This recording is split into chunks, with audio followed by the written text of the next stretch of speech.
Let's go, Jimbo! Come on, Jim! Come on, Jim! Come on, Jim!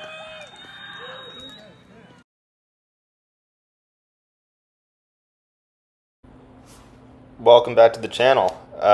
Today we're going to make a video about my A race, Rouge Roubaix, which is a spring classic down here in Louisiana. It's 108 miles, nice rolling hills, and about 60-40 pavement to gravel, I think. Maybe closer to 50-50 this year. It's a little heavier on the gravel on this route. So it's a lot of bad pavement, like chip seal roads, gravel, some kind of chunkier gravel, some roads with logging activity on them right now. So it's got a bit of everything.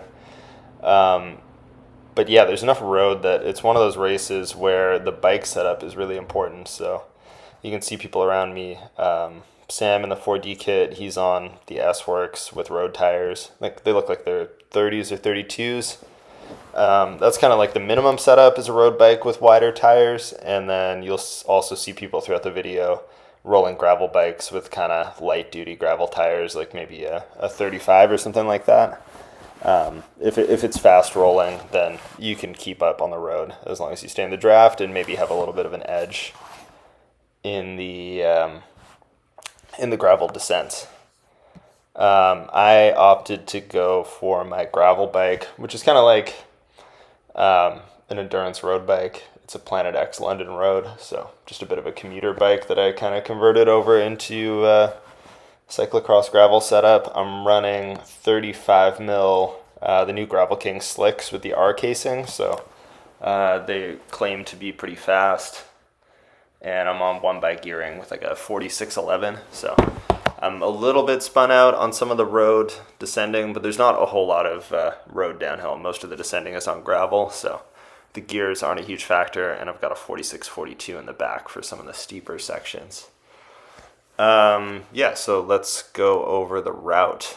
There's a couple of major climbs on the course. So we've got the Big Bertha segment, which is about 5%, 1 kilometer. Maximum says 14.1% there. I mean, I've seen like 20% come up on my GPS. It's got a couple pinches that are real steep, so you're fighting for traction. It's about like a minute and a half. I think the KOM's around a minute going up the steep portion of this climb, and then it kind of continues to hit some little punches, some little kickers over the top, and then it's pretty rough gravel rolling down to the end of the old Tunica section. Yeah, so continue through there. There's some more gravel sectors, and then a big long stretch of road up here on the Mississippi Loop, and that brings you into the Blockhouse climb, which is the other big climb on the route. This one is more like a 5-minute effort, about a mile at, I want to say like 5% average. Again, some pretty steep pitches, not quite as steep as Bertha and a little wider, but it hits that like 10-12% range for a good while where you're sort of, you're tired, you're on your limit, you're in your easiest gear, and you're kind of fighting for traction on some of the gravel. It can be pretty dusty and washed out up there, and then there's some descending off the backside of it that is also quite dusty and loose at times. Yeah, and then that pretty much, you got like a long sort of pavement, a little bit of gravel, and just a lot of like busted up pave crap roads heading back towards town. You hit the low water bridge across the bayou, a little bit of climbing coming back in, and then it finishes on this little uphill kicker into town. This is maximum 4%. I think it hits like 6 or 7. It's got like one sort of pitch around here and then flattens off a little bit and then kicks again just to like 3-4% at the line. So kind of, yeah, it's about 500 meters from this turn. Decently long drag to sprint up. And that's more or less the course. So it's still pretty early on in the race here. We're maybe not even 10 miles in. First few attacks start flying. So I'm kind of keeping an eye on these guys in orange here, Team 4D. So that's Brian Mutel. He's living up in Colorado. Super strong dude. Sam LeBlanc's on the team, and Jaden as well. So there's three of them. That's the only real team in the race. So I'm just making sure that none of them get away solo or together. So that's kind of, yeah, they're definitely. There's some other strong individual riders in this race, but they're the only team that's going to be using tactics that I got to watch out for. So I'm kind of just keeping an eye on things. Sam's going up the road, but there's still a big group here together, so I'm going to let other people try to cover this for me and then just see if I can sit in the wheels and get towed across here. So yeah, just trying to stay patient is the name of the game, which is easier said than done. You never know when something's going to get away on a race like this. It's definitely split early in previous years, but here on the pavement, it's not too much of a concern at this point in the race. So things shift into gravel here, and I put in a little attack. I've got the kind of pseudo gravel tires. I feel like my bike's rolling pretty well on this like hard pack gravel, and there's some descending coming up, so I feel like I can take the front here for a relatively low energy expenditure and sort of put a bit of pressure on people on the road bike tires. There's also a solo guy up the road here, so I don't mind putting a little bit of time into him to just kind of keep that in check at this point in the race. Don't want anyone slipping away. But yeah, we hit the pavement, and I'm just going to sit up, sit in, and get ready to keep covering these moves. As soon as Brian gets in any move, I'm just following because I know him and Sam are definitely two of the guys who can ride away in this race. So keeping an eye on that.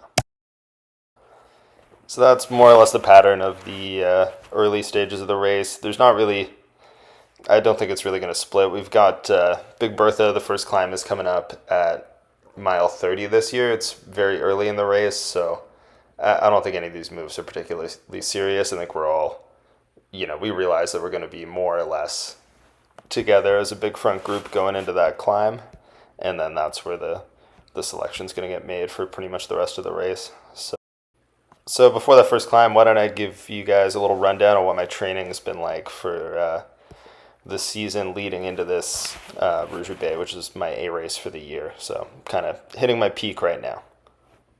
Last summer, I was peaking for Chicago Grit Intelligentsia up in Chicago. So it was at like a pretty good level then. After that, I took a bunch of time off to go back to Canada, back in New Orleans for a couple weeks, and then had a trip down to South America for a couple weeks. So fully off the bike again.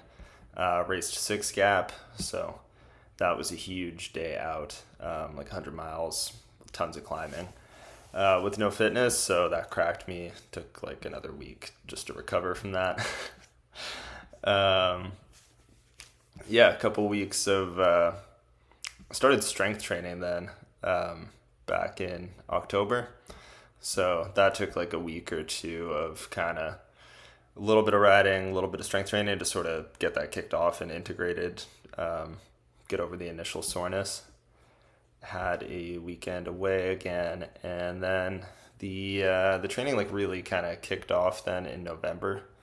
I was trying to peak for this race in March because I'm moving back to Canada, so kind of last kick of the can down here. So the A race comes early, so you got to be training really early in the year. So I'm starting to get some decently long rides in, like 2-3 hours on the weekend, 3 hours here. 3.5 hours, sort of ramping up, just trying to do a lot of easy volume base weeks. So 15-hour week, 13-hour week. Had to rest after that because, kind of cracked myself. Another 15-hour week with a massive lake loop, like 8 hours of riding, 160 miles. So that was a good one for the base. And then starting like the build phase. So in December, started integrating some like VO2 max workouts, some threshold work. Week off for Christmas back in Canada again, and then right back at it with VO2 max, anaerobic efforts. So I was trying to do like usually 2 days of intensity a week because I was still pushing the volume up pretty high to like 16 hours there. So yeah, try to keep the intensity days relatively low. Just did one anaerobic day here, and then Oxford Gravel Cup was the first race of the year. So didn't really taper for that. I'm just trying to like train through these Oxford races, but yeah, this one was really hard. I broke my chain and had to chase all day. Ended up getting on the wide angle podium, but yeah, that's basically 2.5 hours of sweet spot. So yeah, day off after that.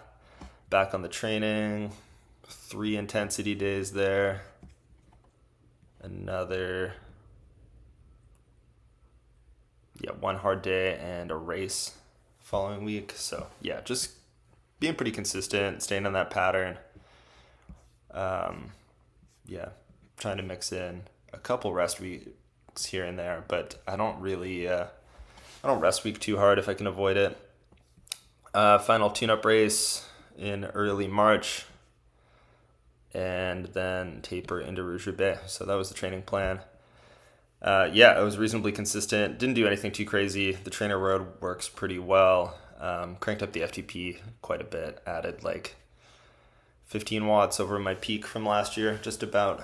So yeah, happy with where the legs were at on this day. So we are coming into the first climb, mile 30. This one's called Big Bertha.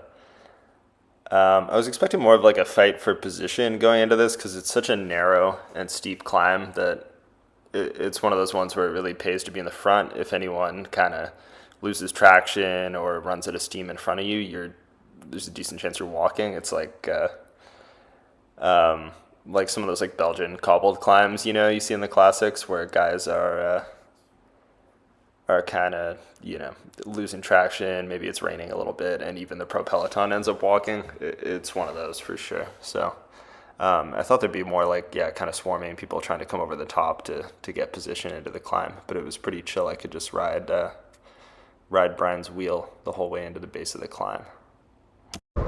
Oh, I should also mention that there is a $100 pre at the top of both of these climbs for the first person up there. So Brian takes the corner a little wide, and I'm just going to drill it into this climb and see what I can do. I've reconned this a couple times before. There was some rain early in the week, like pretty heavy storms, I think, so the conditions are actually a little worse than I had experienced before. There's like kind of some washouts from the water running down it, and then it had been really dry since Tuesday as well, so it's kind of like dusty on top of that. So the traction was not amazing. I ended up doing 1 second slower than my PR up this climb, but I did like 35 or 40 more watts average than my previous PR. So conditions were just a little bit slower, a little bit harder to get up here, kind of fighting for traction in the dust. But 20% gradient, just smashing and trying to get over the top. You hit this really steep section, just gotta stay on the power, and then it starts to slack off a little bit. So I look behind me, I see that I still have a bit of a gap. Probably just really high, so I'm trying to not blow myself up because there are some more little sort of stair-step kickers after this first climb. I want to make sure I don't get blown away by a group of guys coming over the top of me. Then I see Brian coming up here. I can see Preem ahead, so start sprinting pretty much full gas. But he's super strong, and I can tell he's got me, so I kind of have to just sit down and conserve for the next little kicker coming up. So Brian is just a little bit ahead of me here. We've got a bit of a gap on the field. I can see there's a few guys in the distance behind me, but I'm thinking maybe I can just get to Brian's wheel and we can roll together for at least this gravel sector and then see what happens. But he hits it again on some of these little climbs and absolutely redlining. So stand up, do an effort to try to get to him, and then realize it's not happening. So I've just got to sort of settle in and ride my tempo here, unfortunately.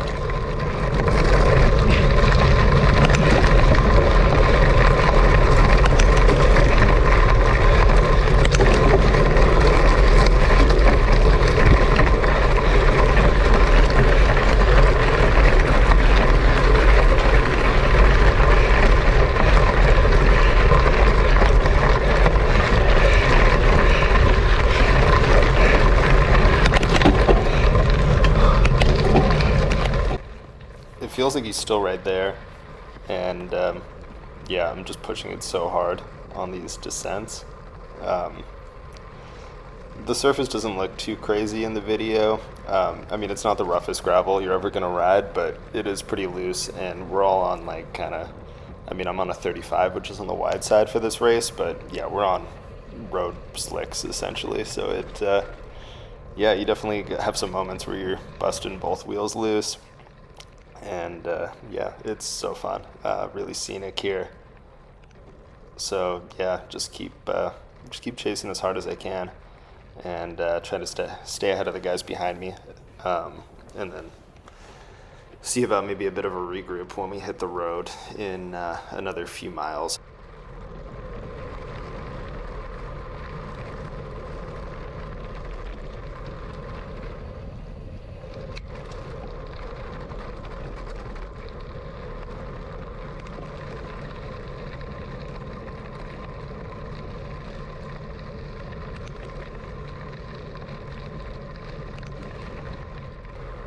After a few minutes, I've got Sam and I think Jamie from Arkansas on my wheel here. Finally got caught, so I'm just pushing it as hard as I can on these descents because I'm a little bit overbiked for the road sections. So I'm trying to make up some time here, put a gap into people, and it's pretty rowdy.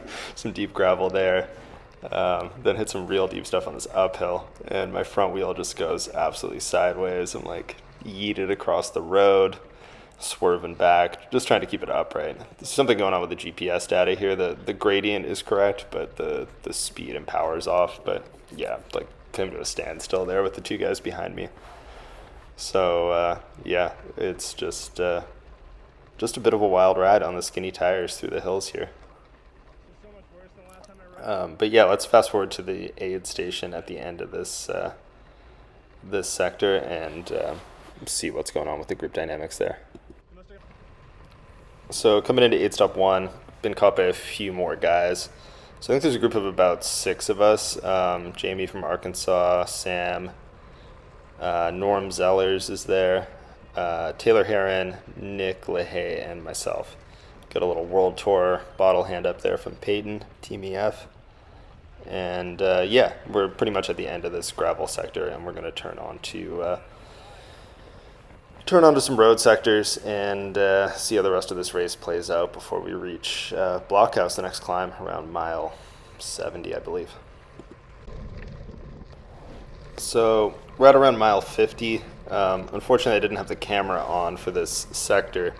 We made the turn onto Raccoon Road, which is one of the 5-star sectors on the route, so it's probably the roughest road because right now it's got some active logging on it, so there's a lot of it's the only section that has like mud. There was a couple of like logging truck tire tracks through some big mud puddles, that kind of thing, so it's pretty hard to pick your line through there. So once we started hitting that rough terrain, I had probably the widest tire choice out of everyone left. Oh yeah, we dropped Norm. He took a wrong turn. So we're down to 5 guys at this point, I believe. Yeah, so I had the best tire setup, so I felt like it was to my advantage to start smashing on that sector. Yeah, there's some rough descending, kind of like this section here. Yeah, there's like dried mud in the middle, so it's super bumpy, and then the tire tracks are pretty variable. So yeah, I put in some digs there. It didn't drop anyone, but I felt like I was hurting people for not too much investment of energy from me. So yeah, it felt like a good spot to keep the pressure on. And then we pop out on the highway here up in Mississippi, and we're going to hang a left turn here and head down a long road stretch. I think it's like 12 miles until we make the turn off to the Blockhouse climb, which is the next big landmark on the course. So yeah, there's a little bit of messing around here. Sam on 4D was skipping poles because his teammate was ahead. I also think he just wasn't feeling great on the day. So there was a little bit of kind of playing around. Yeah, Taylor from Mississippi was pulling super strong on the road, and I was not on the most optimized road setup, or maybe I was just getting tired at this point because I was also skipping some poles, trying to do a little hiding, get some nutrition in, as is typical of a race of this length. So yeah, let's jump ahead to Blockhouse, see how that went down. So here we go. We're off the highway and onto the approach to Blockhouse. The lead moto driver just came by and gave us an update. Brian is like, I think they said 6 minutes ahead at this point. So the chase for first place is over. More or less, we've all resigned ourselves to duking it out in this group, and we're going to try to keep the pace on to hopefully not get caught by anyone behind us. You never know if there's like a well-organized peloton back there or not. So yeah, road transitions back to dirt here, and yeah, it's going to start going uphill pretty quick. It's about a 4-minute effort, so gets steep enough that I don't mind taking the front here. I'm just going to kind of ride my tempo. Legs feel like decent, but not great here, so I'm just going to kind of ride a pace that I know I can do up this climb and feel everyone out. I mean, if anyone starts dropping, I'm willing to put the pressure on, but I'm not thinking about an attack here. It's kind of too far to go solo. There's still 40 miles of the race left after this point, so yeah, we're just more or less going to have to keep it together over this climb, and roll to the finish is the best chance of making it in successfully. So we've been climbing for like 3 minutes here. Pace is starting to go out a little bit. Guys go around me and start pushing it a little. And you can see in the distance here, there's someone on the side of the road, and they start waving an envelope. So I guess there's also a $100 premium at the top of Blockhouse, which presumably went to Brian up in first, but they're yelling second place. So I'm going to go sprint all out, just beat Jamie to the envelope here. So that turned out to be another $100, which was great. Good to get some reward for, trying so hard behind a superhuman dude all day. So, yeah, bagged the preem. The pace chills out over the top of the climb. And we're just going to roll through this nice dirt section together. There's some, like, loose kind of sand on the descent, but it didn't end up being too bad today, so didn't play a huge factor. And, yeah, this is... after this section, it's pretty much all either chill gravel or like paved stuff coming home. So we can pretty much jump ahead to the final. It's we dropped Nick on the approach to Blockhouse. He was just out of gas. So yeah, it's the four of us. It's Jamie in front of me, Sam leading the way there, and Taylor is on my wheel. So the four of us are going to roll like the next 40, 50 miles, whatever it ended up being, back towards the finish without a whole lot of drama. We're all pretty, talking about some of the numbers. I normalized like 270 watts for the first 3 hours, which is pretty huge for me. And then the last 2 hours, I think it was more like 230, 240, something like that. So yeah, we were all, 108 miles is a long race for some amateur dudes. We were just cooked after 3 hours, so it was just survival mode, rolling back to the start. So yeah, let's jump ahead and see how the final played out.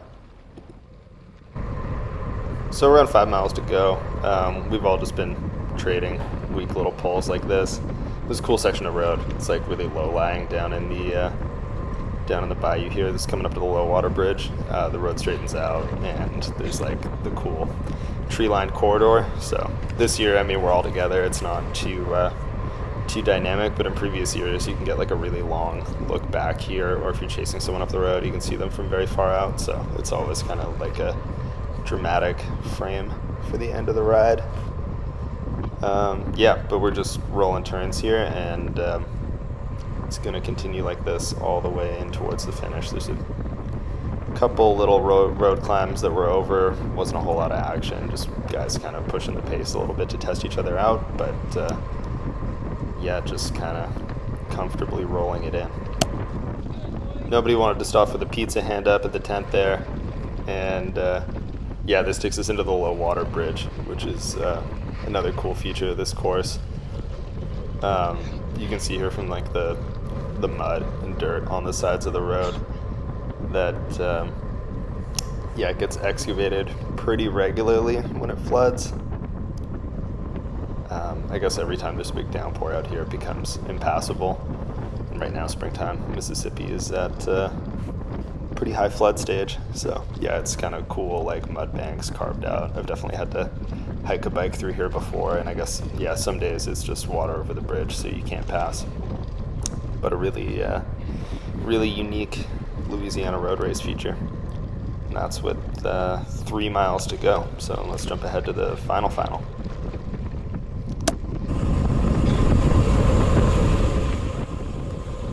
We're coming down the kind of final downhill here, maybe a mile to go.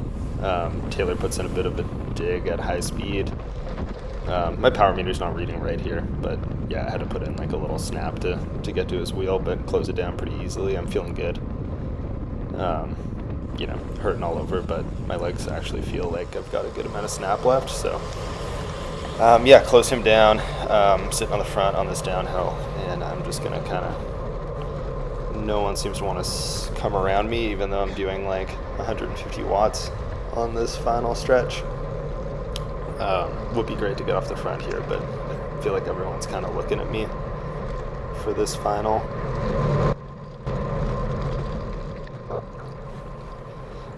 So yeah, I guess I just have to ride real easy pace going into this final left-hand corner onto the main street in town, and then we're on to kind of the final kicker ramp here. So yeah, about inside 500 meters to go.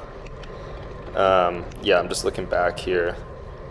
I'm thinking that, I'm not sure who's got legs, but it's really hard to tell. Looking behind me, everyone's kind of just slowly ramping it up. And I'm thinking I'm just going to snap over the top of this this final steep ramp and try to hold it through the flat section here to the line. And I feel like I got some decent separation from Taylor and Jamie behind me, and then I'm just like head down, putting out all the power I have left. I set a 30-second PR for the year on this sprint, so I feel good about the numbers I did, but I guess leading it out was just the wrong move.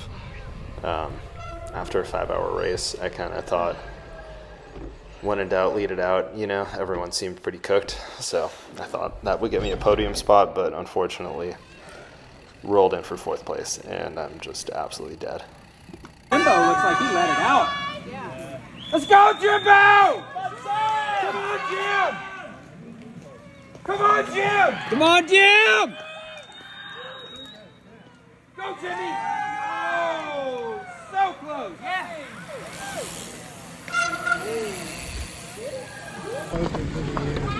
Woo, Jimmy! Nice ride, man. Fucking A, dude. Want a Coke? That was the winner, Bremy Tell, legend, offering me a Coke within like 30 seconds of finishing. Saved my life. He put 23 minutes into us in the end, which is crazy. Solo from mile 30. So yeah, absolute beast mode performance from him. Overall, pretty good race. Happy with the result in the end. I mean, 4th place is always the most frustrating position to finish a bike race in, but what can you do? Yeah, so that's all for Rouge Roubaix. Thanks to everyone who puts it on. Best race of the year. Always look forward to it. If you are thinking about coming down here, definitely don't hesitate to do it. St. Francisville, nice place to visit, great place to ride, and yeah, it's just a top tier event in every way. So come do it, put it on your calendar. Rouge Roubaix 2026. See you there.